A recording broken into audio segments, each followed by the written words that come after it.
After carefully considering all the evidences presented, the appeal is dismissed, confirming the decree passed by the lower court. Hindu പിന്തുടർച്ചാവകാശ നിയമപ്രകാരം ഉദയപുരം കൊട്ടാരത്തിന്റെ out ഹൗസും അതിനോട് ചേർന്നുള്ള 5 acre പുരയിടവും മേൽപ്പടി കൊട്ടാരത്തിലെ നാരായണവർമ്മയുടെ മകളും ഇപ്പോൾ അറക്കൽ തറവാട്ടിൽ അബ്ദുൾ റഹ്മാന്റെ ഭാര്യയുമായ മാളവിക തമ്പുരാട്ടിക്ക് അനുവദിച്ച കീഴ്ക്കോടതി വിധി ഈ കോടതി ശരിവെക്കുന്നു.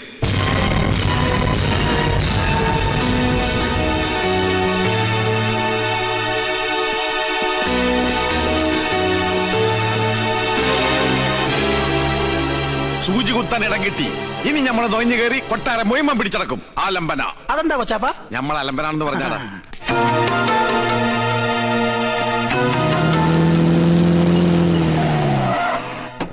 പടച്ചോൻ നമ്മുടെ വശത്താണെന്ന് ഇപ്പൊ തെളിഞ്ഞില്ലേ? തമ്പുരാൻ ഉള്ളു തുറന്ന് വിളിച്ച മൂപ്പിലാൻ വിളി കേൾക്കും. ഇനി ആ കൊട്ടാരത്തിലെ കിരീടം ചെങ്കോലും കൂടി കിട്ടിയാൽ നമ്മുടെ പകരം കണ്ട ആരെ? നമ്മുടെ സുലൈമാൻകുട്ടി പഠിക്കുന്ന കോളേജിലെ ക്യാൻറ്റീൻ നടത്തുന്ന ദജ്ജാലിലെ അഗസ്റ്റിൻ നമ്മൾ കണ്ടില്ല. ഓൻ കിരീടം ചെങ്കോലും പൊക്കിത്തരാന്ന് പറഞ്ഞ് 19,000 രൂപ അടിച്ചിട്ട് മാസം 5 ഓന് കൊട്ടാരത്തിലെ പൂശാരിയെ പരിചയമുണ്ടെന്ന്. അത് കിട്ടിയിട്ട് എന്തിനാ? തലയിൽ വെച്ച് നടക്കാനോ? ഗൾഫിലെ സുബൈറിന് വിറ്റ ലക്ഷങ്ങൾ ഉണ്ടാക്കാം. ഇതൊരു ബിസിനസ്സാ. ഈ കള്ളക്കളിയൊക്കെ നിർത്തിക്കോ. പോലീസ് അറിഞ്ഞാ പിടിച്ചാകും. അതൊക്കെ സർക്കാരിന്റെ മുതല. ബാപ്പാ പോയാരെന്തായി? ജയിച്ചോ മോനെ, കേസ് നമ്മൾ ജയിച്ചു. ആഫീസിൽ ഇരുന്നിട്ട് ഇരിക്കപ്പുറത്തില്ലാണ്ടായി. കൊച്ചപ്പ നിങ്ങൾ ചന്തലോട്ട് ചെല്ലി 4-5 കോഴി എന്ന് അറക്കണം. കോഴി എന്താണ് നമുക്ക് മുട്ടനാടിനെ പഠിക്കാം. ഇന്ന് കേസ് ജയിച്ച ദിവസമല്ലേ? അതെ. ഇന്ന് ആട്ടിറച്ചി ബിരിയാണി കച്ചപ്പറും പപ്പടവും. വല്ലാത്ത പഹയന്മാരെ തൊള്ളൊരുത്തർ കോഴി ഒരുത്തർ മുട്ടനാട്. കൊച്ചാപ്പ ഈ കൊച്ചാപ്പക്ക് പിള്ളേരുടെ സ്വഭാവോ? ചിലത്തുണ്ട് പിള്ളേരുടാ. നബീസു കേസ് നമ്മൾ ജയിച്ച്. നീ പഞ്ചായത്ത് കലക്കി കുറച്ച് സർവത്തിട്. ആ നബീസ, മാളവിക എവിടെ? എടീ, എല്ലാവരുടെയും സന്തോഷം കണ്ടില്ലേ? കേസ് നമ്മൾ ജയിച്ചു. എന്റെ അച്ഛൻ തോറ്റു അല്ലേ?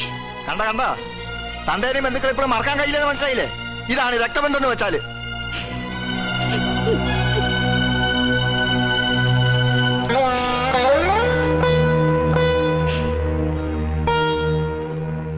ഇത്രയും കാലം നിന്റെ മനസ്സിൽ ഞാൻ തോക്കണമെന്നായിരുന്നു പ്രാർത്ഥന. ഞാൻ കൊട്ടാരത്തിൽ നിന്ന് ഇറങ്ങി പോന്ന ശേഷം അവിടെ പരാജയം മാത്രമേ ഉണ്ടായിട്ടുള്ളൂ. ഇതെല്ലാം മനസ്സിലുണ്ടായിരുന്നെങ്കിൽ പിന്നെ എന്തിനാ വക്കാലത്ത് ഒപ്പിട്ട് തന്നതും കേസ് നടത്താൻ സമ്മതിച്ചതും? അത് ഇവിടുത്തെ ഒരു തീരുമാനത്തിനും എതിര് നിന്ന് ശീലമില്ലാത്തത് കൊണ്ട്. ഇപ്പൊ തന്നെ 7 തലമുറയ്ക്ക് ജീവിക്കാനുള്ള സ്വത്തുണ്ടല്ലോ. പിന്നെന്തിനാ കൊട്ടാരത്തിൽ നിന്നും പിടിച്ചു വാങ്ങുന്നത്? നമുക്ക് ഒരൊറ്റ മോനല്ലേ ഉള്ളൂ. എടീ, എന്റെ ഈ കാലിന് വില പറയുകയാണ് ഞാൻ. നിന്നെ സ്നേഹിച്ച കുറ്റത്തിന് എന്റെ ഈ കാല് തല്ലി ഓടിക്കുമ്പോ അരുതേ എന്ന് ഞാൻ കേണപേക്ഷിച്ചു. അന്ന് കൊട്ടാരം തമ്പുരാക്കന്മാരുടെ ഒന്നും കണ്ണിൽ ചോര ലവലേശം പോലും ഇല്ലായിരുന്നു. ആ കൊട്ടാരത്തിന്റെ അടിത്തറ കൂടി ഈ മുറ്റത്തെത്തിയാൽ അന്ന് ഈ കണക്ക് ഞാൻ തീർക്കും. അതുവരെ അവസാനിക്കില്ലൊന്നും. നിന്റെ കൈയും പിടിച്ച് അന്ന് ഞാൻ ഈ മുറ്റത്ത് വന്ന് കയറുമ്പോ സമുദായ പ്രമാണിമാർ പറഞ്ഞു നിന്നെ ഇസ്ലാമാക്കണമെന്ന്. ഞാൻ നിന്നെ നിർബന്ധിച്ചോ? എന്നെങ്കിലും നീ അമ്പലത്തിൽ പോണത് ഞാൻ തടഞ്ഞിട്ടുണ്ടോ? തിരുവാതിരയും വിഷുവും ദീപാവലിയും നമ്മൾ ഒന്നിച്ചല്ലേ ആഘോഷിക്കാറ്? ഞാനൊന്നും മറന്നിട്ടില്ല. ഒന്നും മറക്കാതിരിക്കാനാ പറയുന്നത്. കോടതി വിധി പ്രകാരം കിട്ടിയ സ്വത്ത് എനിക്കും എന്റെ മകനും അനുഭവിക്കാനല്ല, അപമാനിക്കാനാ. കൊട്ടാരക്കെട്ടിലെ തമ്പുരാക്കന്മാരെ അപമാനിക്കാൻ മാത്രം എനിക്ക് നിന്നോട് പറയാൻ ഒന്നേ ഉള്ളൂ. തടയരുത്. ഇതിലിപ്പോ അത്ര ദുഃഖിക്കാനൊന്നുമില്ല. ഹൈക്കോടതിന് മുകളിൽ വലിയൊരു കോടതി അങ്ങ് ഡൽഹിയിലുണ്ടല്ലോ. ഇനി നമ്മുടെ അടുത്ത നീക്കം അങ്ങടായിക്കോട്ടെ. എന്തേ വേണ്ട, കേസും കോടതിയും ഈ വിധിയോടെ അവസാനിച്ചു. ഇനി ഏത് കൊടികെട്ടിയ വക്കീല് വന്ന് സുപ്രീം കോടതിയിൽ വാദിച്ചാലും ജഡ്ജ്മെന്റ് ഇത് തന്നെ ആയിക്കൂടുന്നുണ്ടോ? വയ്യ. ഭഗവാന്റെ വിധിനിശ്ചയം മാറ്റിവെക്കാനാവില്ലല്ലോ. മക്കൾക്ക് അവകാശപ്പെട്ടത് അവർക്ക് കൊടുക്കണം. അവിടെ മാനുഷിക വൈരത്തിന് പ്രസക്തിയില്ല. സ്വത്ത് നഷ്ടപ്പെടുന്നതിലുള്ള ദുഃഖമല്ല, തലമുറകളായുള്ള ഈ കൊട്ടാരവും സ്ഥലവും കീറി മുറിക്കുന്നത് കാണേണ്ടി വരുമല്ലോ ഓർത്തിട്ടാ. അന്നേ അവന്റെ തലയറക്കേണ്ടതായിരുന്നു. അന്നും അച്ഛനായിരുന്നു എതിർപ്പ്. അന്ന് തലയറുത്തിട്ടാൽ നഷ്ടപ്പെട്ട മാനം തിരിച്ചു കിട്ടുമായിരുന്നോ? ഒരു വിധവയെ കൂടെ ചീത്തപ്പേരിനോടൊപ്പം പോറ്റേണ്ടി വന്നേനെ. വിധിപ്രകാരം നടപ്പിലാക്കിയാൽ ഔട്ട് ഹൗസും അതിന്റെ ചുറ്റുവട്ടവും അവരുടേതാവും. അവിടെ മുസ്ലിങ്ങൾ വന്ന് താമസം തുടങ്ങും. പിന്നെ ഇറച്ചിയായി മീനായി. ഇപ്പൊ തീതിൽ നിന്ന് ഞാനാ എന്റെ മോളെ കുറിച്ച് ഓർത്തിട്ട്. ഞങ്ങൾക്കാർക്കും ഗോപികമ്മയുടെ കാര്യം ഓർത്തിട്ട് വിഷമമില്ലെന്നാണോ? എത്ര ആലോചനകൾ മുടങ്ങി. ഇനി ഈ പൂമുഖത്തേക്ക് കൊള്ളാവുന്ന ഒരു രാജകുടുംബത്തിൽ നിന്നും ആലോചനകൾ വരില്ല എന്ന് ഉറപ്പുമായി. ഓ, എല്ലാം അറിഞ്ഞിട്ട് തന്നെയല്ലേ വലിയ കോയിക്കിൽ നിന്നും ആലോചന വന്നത്. അത് കോടതി വിധിക്ക് മുമ്പ്. കോടതി വിധി മുൻകൂട്ടി കണ്ട് കല്യാണം മുടങ്ങാതിരിക്കാൻ ഞാനൊരു അതിബുദ്ധി കാണിച്ചിട്ടുണ്ട്. കാര്യങ്ങൾ പറഞ്ഞ് മനസ്സിലാക്കി അവരെ ഇങ്ങോട്ട് കൂട്ടിക്കൊണ്ടുവരാൻ ഞാൻ നമ്മുടെ പരശുമൂരി അങ്ങോട്ട് അയച്ചിട്ടുണ്ട്. നന്നായി. ഇതെങ്കിലും മുടങ്ങാതിരുന്നാ മതിയായിരുന്നു. വിഘ്നേശ്വര, വിഘ്നേശ്വര, തടസ്സങ്ങളൊക്കെ നീക്കി തരണേ. തമ്പുരാട്ടി കുഞ്ഞിന്റെ കല്യാണാലോചന എത്തവണയും മുടക്കി. മഹാപാപം. ചെയ്ത പാപത്തിന് പരിഹാരമായി കൊട്ടാരൻ ദേവിക്ക് 5 വെടിവഴിപാടും കഴിച്ചിട്ട് നാം വന്നിരിക്കണത്. എന്നാലും നിങ്ങൾ എന്തിനാ കല്യാണം മുടക്കിയത്? കൊട്ടാരമക ക്ഷേത്രത്തിൽ പൂജാരി എന്ന പോസ്റ്റുമായി ദേവി പൂജ ചെയ്യാൻ തുടങ്ങിയിട്ട് വർഷം 16 കഴിഞ്ഞിരിക്കണു. ഒരു തികഞ്ഞ ദരിദ്രവാസിയായ നമ്മെ ഇപ്പൊ ദേവി ഒന്ന് കടാക്ഷിച്ചു. അതും നല്ല ബുദ്ധി തന്ന. എന്തു ബുദ്ധി? കേട്ടോളൂ, ഈ കല്യാണം കൂടി മുടങ്ങിയ വാർത്ത കൊട്ടാരത്തിൽ അറിയുമ്പോ അവരാകെ ഒന്ന് പതറും. മനസ്സ് പതറുമ്പോ കവടി നിരത്തും. കവടി നിരത്തിയാൽ ഫലം ശത്രുദോഷം, പരിഹാരം പൂജ. കൊട്ടാരം പൂജാരിയെ നോമത് യാഗമാക്കി മാറ്റും. ഒരു സ്വയംവര യാഗം. അതിലാണ് നമ്മുടെ രാജയോഗം. നോം ലക്ഷങ്ങൾ അടിച്ചു മാറ്റും. ഈ 5 ഏക്കറും വീടുന്നോ സ്വന്തമാക്കും. ഇവിടെ നിന്നെ നോം രാജ്ഞിയാക്കും. അതുവരെ നിങ്ങളെ ജീവനോടെ വെച്ചേക്കോ ഈശ്വര. എന്താ ഈശ്വരൻ നമ്മെ കൊല്ലൂന്ന് നിന്നോട് പറഞ്ഞുവോ? ഈശ്വരനല്ല കൊല്ലാൻ പോണത്. നിങ്ങൾ കൊട്ടാരത്തിൽ നിന്ന് കട്ടുകൊടുക്കാന്ന് പറഞ്ഞ കിരീടവും ചെങ്കോലും ചോദിച്ച് ആ അഗസ്റ്റ് വീണ്ടും വന്നിരുന്നു. എന്നിട്ട് അവൻ എങ്ങോട്ട് പോയി? കൊട്ടാരത്തിലേക്ക്. കൊട്ടാരത്തിലേക്കോ? എന്റെ ദേവി! അഗസ്ത്യ! വീട്ടിൽ വന്നിരുന്നു.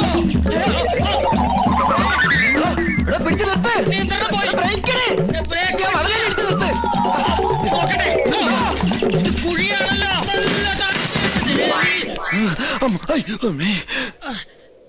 ചത്തിട്ടില്ലല്ലേ? ഇല്ല. ഇപ്പൊ ചത്തുപോയിരുന്നെങ്കിൽ ഞാൻ പറയുന്ന വിവരം കേട്ട് കൊട്ടാരത്തിലുള്ളവർക്ക് തന്നെ കൊല്ലാൻ പറ്റില്ലായിരുന്നു. അഗസ്ത്യ, ഒരു 50,000 ഉറുപ്പിക്ക് വേണ്ടി എന്നെ കൊലക്ക് കൊടുക്കരുത് കേട്ടോ. ഒന്ന് പിടിക്കുക. അഗസ്ത്യ, കൊട്ടാരത്തിലേക്ക് പോവരുത് കേട്ടോ. നിക്ക. അഗസ്ത്യ, നോ പറയണതൊന്ന് കേക്ക. വേണ്ട. അയ്യോ, താനൊന്നും പറയണ്ട. കുറെ കാലമായി താനിത് പറയുന്നു, കുറെ കാലമായി ഞാനിത് കേൾക്കുന്നു. ഇന്ന് എനിക്ക് 2-1 അറിഞ്ഞു പറ്റും. ഇത്രയും കാലം പറഞ്ഞ പോലല്ല. എന്തിനും പരിഹാരം ഉണ്ടാക്കാം. ഉറപ്പാണോ? ഉറപ്പാ. എന്നാ പോ. എടോ, തന്നോടല്ല, നമ്മുടെ വണ്ടി പോകാനാ പറഞ്ഞത്. ഒന്നുകിൽ താൻ കൊട്ടാരത്തിൽ നിന്ന് മോട്ടിച്ചേരാൻ തന്നെ കിരീടവും ചെങ്കോലും, അല്ലെങ്കിൽ താൻ അതിനായി എന്റെ കയ്യിൽ നിന്ന് വാങ്ങിച്ച 50,000 രൂപ എനിക്ക് ഇപ്പൊ കിട്ടണം. സാവകാശം വേണം. 10 ദിവസത്തെ സമയം തരണം. ദൈവത്തോർത്ത് സമ്മതിക്കുക. ദൈവത്തെ ഓർത്ത് 10 ദിവസത്തിനുള്ളിൽ കിരീടവും ചെങ്കോലും ഹാജിമാരുടെ കയ്യിൽ ഏൽപ്പിച്ചില്ലെങ്കിൽ പിന്നെ എനിക്ക് കോളേജിൽ ക്യാൻറ്റീൻ നടത്താൻ പറ്റില്ല. എനിക്ക് വീടും പറമ്പും മേടിക്കാനും പറ്റില്ല. തരാ ഉറപ്പ. സമാധാനമായിട്ടിരിക്കുക. ഗോപികമോൾ ആകെ ദേഷ്യത്തിലാ. ഈ അണിഞ്ഞൊരുങ്ങൽ അവസാനത്തെ അന്ന് അവള് പറയണേ. ഇനി വയ്യ അത്ര ഒരു പ്രദർശന വസ്തുവായിട്ട് നിൽക്കാൻ. ഗോന്നാരെ വലിയ കോയിക്കിലേക്ക് വിളിച്ച് അവര് പുറപ്പെട്ടോ ഇല്ലയോ എന്ന് അന്വേഷിക്കാം. വേണ്ട, മുടക്കി. ആര്? അല്ല, മുടങ്ങി. അതും മുടങ്ങി. കാര്യങ്ങൾ പറഞ്ഞ് മനസ്സിലാക്കി അവരെ കൂട്ടിക്കൊണ്ടുവരാനല്ലേ തന്നെ പറഞ്ഞയച്ചത്. നമ്മെ കൊണ്ട് ചെയ്യാൻ പറ്റുന്നതൊക്കെ നാം ചെയ്തു. ഉദയപുരം കൊട്ടാരവുമായി ഒരു ബന്ധവും അവർക്ക് സ്വീകാര്യമല്ലത്രേ. അടിക്കടി വിവാഹം മുടങ്ങുന്നതും പരാജയം ഉണ്ടാകുന്നതും ഈ കൊട്ടാരത്തിന് മേൽ പതിഞ്ഞിരിക്കുന്ന ദൃഷ്ടിദോഷം കൊണ്ടും മുജ്ജന്മ ശാപങ്ങളും കൊണ്ടാ. അത് മാറ്റിയെടുക്കാൻ യാഗവും പൂജയും നടത്തണമെന്ന് പലയാവർത്തി നാം പറഞ്ഞിട്ടുള്ളതല്ലേ. കേട്ടുവോ? സമയം ഇനിയും വൈകിട്ടില്ല. 41 ദിവസം 101 കാർമ്മികരുടെ സാന്നിധ്യത്തിൽ ഒരു സ്വയംവരയാഗം. ചെലവ് നിസ്സാരം, 10 ലക്ഷം രൂപ. ഫലമോ സർവൈശ്വര്യങ്ങളും. അതും നോം നടത്തിയാൽ ഫലം നിശ്ചയം. പൂജ, യാഗം തുടങ്ങിയ അന്ധവിശ്വാസങ്ങൾ കൂടെ പൊറപ്പിച്ച പല രാജകുടുംബങ്ങളും തകർന്നിട്ടുള്ളത്. ഇവിടെയോ ഇതൊന്നും നടത്താതെയും കൊട്ടാരത്തിൽ ഒരു പൂജാകർമ്മം നടന്നിട്ട് വർഷങ്ങൾ കഴിഞ്ഞിരിക്കണു. ഒരുപക്ഷെ അതിന്റെയൊക്കെ ഫലമാണോ എന്തോ ഗോവയ്ക്ക് ശേഷം ഒരു കുഞ്ഞിക്കാല് കാണാനുള്ള ഭാഗ്യം ഇവിടെയുള്ളവർക്ക് ഇല്ലാതായത്. ഗോന്നാരെ, ഗുരുവായൂരിന്ന് വാസുദേവ നമ്പൂരിയെ വരുത്തുക.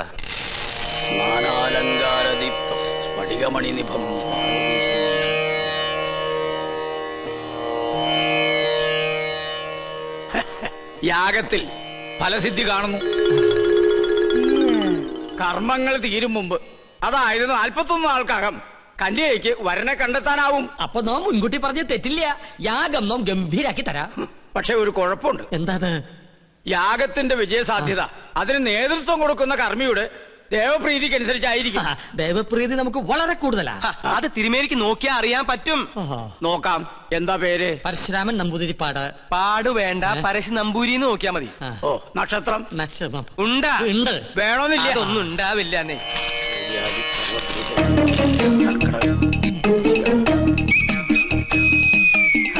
തിരുമേനിക്ക് എനിക്ക് ദേവപ്രീതി അശേഷം.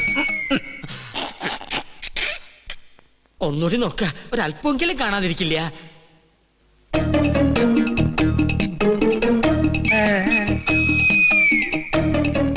എനിക്ക് ഒരിക്കൽ ഗണിച്ചാ മതി, തെറ്റില്ല. അങ്ങോട്ട് മാറി നിൽക്ക. ദേവപ്രീതിക്ക് വഴിപാട് എന്നാ പിന്നെ ഇത് വഴിപാടായിട്ട് ഇത് പിടിക്കട്ടെ. എന്റെ ഭഗവാനെ, വേറെ ആരുണ്ട്? പണ്ടി കൊട്ടാരത്തിൽ ഒരു യാഗം നടത്തിയത് മണിമല മാണിക്യം ചെറിയ കൊട്ടാരത്തിൽ ബ്രഹ്മദത്തൻ നമ്പൂരിയാ. ആള് ബഹുകേമൻ, പക്ഷെ ജീവിച്ചിരിപ്പില്ലല്ലോ. ജീവിച്ചിരിപ്പില്ല. അദ്ദേഹത്തിനൊരു മകനുണ്ട്. ഇല്ല. ഉണ്ട്. ഞാൻ ഓർക്കണോ, അന്ന് അദ്ദേഹത്തോടൊപ്പം ഇവിടെ വരാറുള്ള 8 വയസ്സുകാരൻ കുസൃതി പയ്യൻ. എന്താ അവന്റെ പേര്? എന്താ അവന്റെ പേര്? ഓർമ്മയില്ല. ഓർമ്മയുണ്ട്. ഉണ്ണികൃഷ്ണൻ. അത് തന്നെ. യാഗം പിള്ളേര് കളിയല്ല. അതിന് ഉണ്ണികൃഷ്ണൻ ഇപ്പൊ കൊച്ചുകുട്ടിയൊന്നുമല്ലല്ലോ. ഓരോ വർഷം കഴിയും തോറും ഓരോ വയസ്സ് കൂടെയല്ലേ എന്റെ മണ്ടൻ നമ്പൂരി. അച്ഛന്റെ പാരമ്പര്യം ഉണ്ണിക്ക് കിട്ടാണ്ടിരിക്കോ? ചിലപ്പോ പേര് കേട്ട ഒരു പൂജാരി ആയിരിക്കും ആ കുട്ടി. നോക്കാം.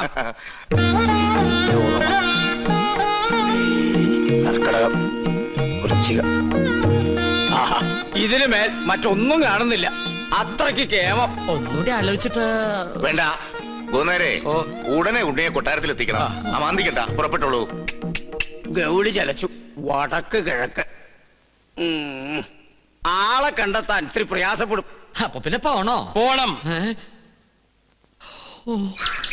ഈ ചെറു പ്രായത്തില് മഹാഭാഗ്യല്ലേ ഉണ്ണിക്ക് കൈവന്നിരിക്കണേ. എന്താ അവരവനെ ദത്തെടുക്കാന്ന് പറഞ്ഞോ?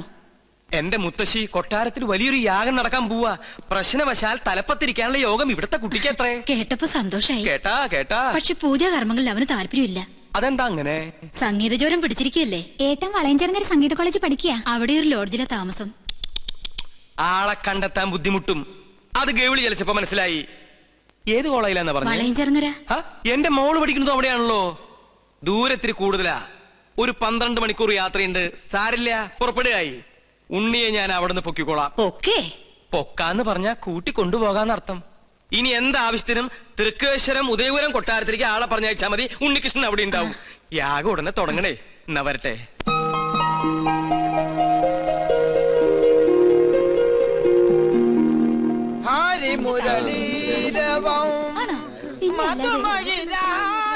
ചെമ്മാങ്കുടി ഇന്ന് നേരത്തെ തുടങ്ങിയല്ലോ. ചെമ്മാങ്കുടിയുടെ അത്ര ഇല്ലെങ്കിലും നല്ല സ്വരശുദ്ധി ഇല്ലേ? ദയവേത് സംഗീതം പഠിക്കുന്ന കുട്ടികൾ ഇങ്ങനെ കൊല്ലരുത്. സംഗീതം ഒരിക്കലും മരിക്കുകയില്ല. സാധകം ചെയ്തതാ പെങ്ങന്മാരെ. കഴുത്തോളം വെള്ളത്തിൽ നിന്ന് സാധകം ചെയ്യാൻ കഴുത്തോളം കടം സമ്മതിക്കണ്ടേ? അതുകൊണ്ട് ചായ അടിക്കുമ്പോ ആകാന്ന് കരുതി. ചെറുകടി എന്തുണ്ട് അച്ഛൻ ചേട്ടാ? സമൂസ, മസാല, പഴംപൊരി, പരിപ്പ് വട. കുട്ടി നിർത്തി കുടിക്കൂ, എന്നാലല്ലേ സിരസിൽ കയറാതിരിക്കൂ. സംഗീതം പഠിച്ചല്ലോ. മുല്ല പൂമ്പൊടി ഏറ്റുകിടക്കും, അകത്തിനുമുണ്ടാകും സൗരഭ്യം. സത്യത്തിൽ ഇന്നത്തെ മത്സരത്തിൽ എനിക്കും ഒരു കൈ നോക്കണമെന്നുണ്ടായിരുന്നു. അയ്യോ, അത് വേണ്ട. വേണ്ടേ? ആ ഒരു കൈ സുലൈമാൻ ഉണ്ണികൃഷ്ണൻ തമ്മിൽ നോക്കിക്കോളും. എന്നാ നിങ്ങൾ പറ, ഇന്നത്തെ മത്സരത്തിൽ ആര് ജയിക്കും? സംശയം എന്താ? സുലൈമാൻ. അങ്ങനെ പറ. ഓ, അവളുടെ ഒരു സുലൈമാൻ. മേത്ത ചെറുക്കനെ പ്രേമിക്കാൻ നടക്കുന്ന നായരിച്ചി. വൺവേലൈനാ, ഒന്ന് പോടി. നീ നോക്കിക്കോ, ഉണ്ണികൃഷ്ണനെ ജയിക്കും. വെറുതെ തർക്കിച്ച സമയം കളയേണ്ട സംഗീതേ. ഉച്ച കഴിഞ്ഞ് അറിയാലോ വിധി. അത് നമ്മുടെ സുലൈമാനെ ജയിക്കും. ബെറ്റുണ്ടോ? 1000 rupees bet. Agreed. Okay. ആന്റണിയും ശ്രീലക്ഷ്മിയും അഗസ്റ്റിനും ഒക്കെ എനിക്കെതിരാണെന്ന് അറിഞ്ഞോടനെ ചോദിക്കുക. വെറുതെ കാശ് കളയണോ? വീം പഠിക്കാതെ പാടി ജയിക്കടാ. എന്ത് തന്നെ ആയാലും ഒടുവിൽ വിജയം എന്റേതായിരിക്കും. ചെമ്പൈ സംഗീതോത്സവത്തിൽ പാടുന്നതും ഞാനായിരിക്കും. നമുക്ക് കാണാം. ആ, പറ. ഉണ്ണി, ചെയർമാൻ വിളിക്കുന്നു.